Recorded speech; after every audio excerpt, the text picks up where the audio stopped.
warahmatullahi wabarakatuh.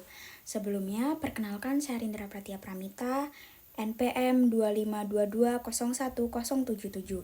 Saya dari Prodi S1 Keperawatan Fakultas Kesehatan Universitas Jenderal Ahmad Yani. Di sini, saya akan menjelaskan mengenai peta buta. Selamat menonton. Di sini, saya akan menjelaskan mengenai sel peta buta. Yang pertama ada vesikel pinositotik. Vesikel pinositotik adalah kantung kecil bermembran yang terbentuk dari membran sel saat terjadi pinositosis. Suatu proses di mana sel menelan cairan dan zat terlarut dari lingkungan ekstraseluler. Yang kedua ada lisosom. Lisosom adalah organel sel berbentuk bulat terbungkus membran yang berfungsi sebagai sistem pencernaan sel dan pabrik daur ulang seluler. Yang ketiga ada vesikel Golgi. Vesikel Golgi adalah kantung yang terikat membran terbentuk dari aparatus Golgi yang berfungsi untuk memodifikasi, mengemas, dan mengangkut protein, lipid, dan molekul lainnya keluar dari sel atau sekresi. Yang keempat ada retikum endoplasma.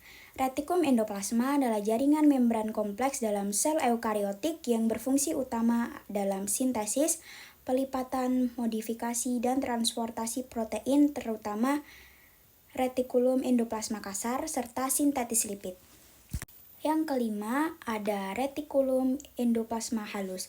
Retikulum endoplasma halus adalah organel seluler yang berfungsi utama dalam sintesis lipid dan steroid, metabolisme karbohidrat, detoksifasi zat berbahaya. Yang keenam, ada membran sel.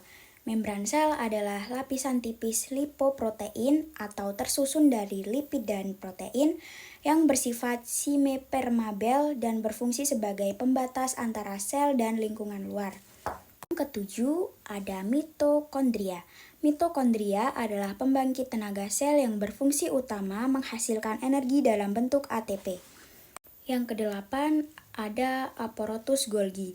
Aparatus Golgi adalah organel selular yang memodifikasi, memilah, dan mengemas protein dan lipid untuk dikirim ke tujuan akhir mereka di dalam atau di luar sel. Yang kesembilan, ada nukleolus. Nukleolus adalah struktur di dalam inti sel yang fungsinya adalah memproduksi dan merakit ribosom. Yang ke-10 ada nukleus. Nukleus atau inti sel berfungsi sebagai pengendali utama aktivitas sel, tempat penyimpanan materi genetik atau DNA yang mengatur sintesis protein dan pewarisan sifat. Yang ke-11 ada sentrosol. Sentrosol adalah organ sel hewan yang berperan sebagai pusat perorganisasian mikrotubulus atau MTOC. Kemudian nomor 12 atau bisa disebut mikrodubulus memiliki fungsi penting seperti mempertahankan bentuk sel menjadi jalur transportasi untuk organel dan vesikel. Yang ke-13 ada sitoplasma. Sitoplasma adalah cairan kental dalam sel tempat organel berada dan reaksi biokimia terjadi. Berfungsi sebagai media suspensi, tempat metabolisme dan transportasi zat. Yang terakhir ada robosom.